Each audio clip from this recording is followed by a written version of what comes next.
All right, so we got a request for a children's podcast, and, sometimes those lead to some pretty interesting places. Oh, absolutely. Who would have thought the Knights of Malta would be such a fascinating topic? Right.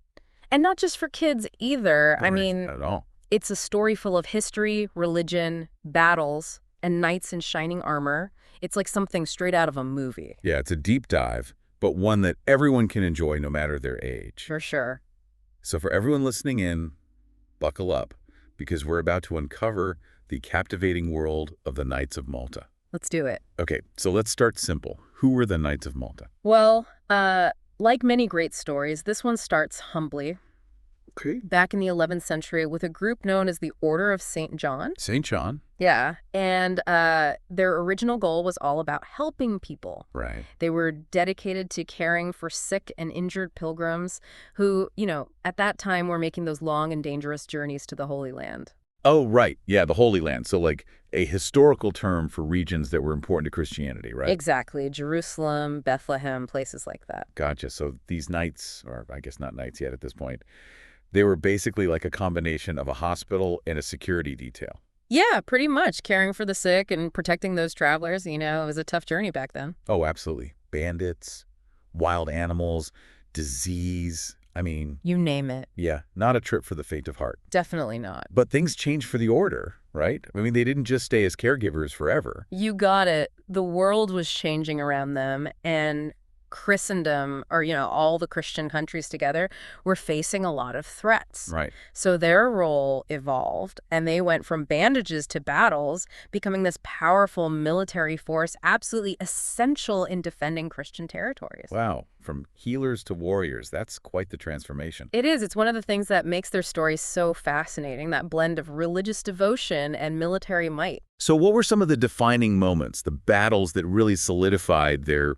reputation as these fierce warriors? Oh, there are many, but one that stands out is the Great Siege of Malta in 1565, a truly epic clash. Oh, yeah, I've heard of that one. The Ottoman Empire, a major power at the time, launched this massive attack on Malta, which the Knights controlled. Sounds like a real turning point in history. It was. The Knights were vastly outnumbered, but they held their ground for months, fighting with incredible courage and tenacity. I bet holding off an entire empire, that must have been something else. No, it was, and their victory had a massive impact. It wasn't just about saving Malta. Right. It shifted the balance of power in the Mediterranean, sending a clear message that the Knights were a force to be reckoned with.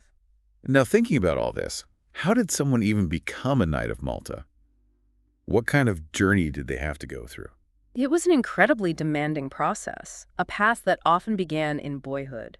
Wow, so they were training from a young age. Yeah. Years of rigorous physical and mental training, learning swordsmanship, horsemanship, military tactics. It was like a complete immersion in the ways of knighthood. So it wasn't just about swinging a sword. It sounds like there was a whole code of conduct they had to live by. Exactly. The code of chivalry, it shaped their character, influencing their actions both on and off the battlefield. Like those stories of knights being honorable and courageous and all that. Exactly. It went beyond just fighting. It was about honor, loyalty, courage, and above all, discipline. Being a true knight was a way of life. Wow, and thinking about the level of dedication involved, it's really remarkable. They weren't just training to fight. They were striving for an ideal. Yeah, they were. Do we know any specific examples of those trials or training that they had to go through? Oh, absolutely. I mean, just imagine these intense physical drills, mastering all sorts of weapons, learning complex battle strategies, and all within this framework of strict religious observance. It was a complete transformation. Sounds intense. Oh, there's one particularly grueling trial where aspiring knights had to tend to the sick and wounded in hospitals, no matter their social status or, how severe the illness was. Wow, that's a powerful testament to their commitment to service, not Right. just fighting, but caring for others. Absolutely. So we've got these warrior monks dedicated to service, forged through intense discipline, defending their faith and land. It's quite a story. It is. And it makes you think, what other historical figures or groups embody this level of dedication and discipline? That's a great question to consider. The Knights of Malta are this amazing example of how dedication to an ideal can shape individuals and influence the course of history. They really make you think about the power of commitment and how it can echo through time.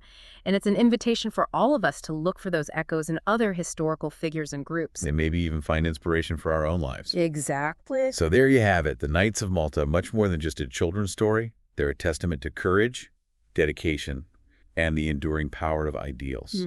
And a reminder that sometimes the most fascinating stories are the ones we least expect. Absolutely. Well, that's all the time we have for this deep dive, but as always, keep exploring, keep questioning, and keep those requests coming. Until next time. Cheers. Cheers.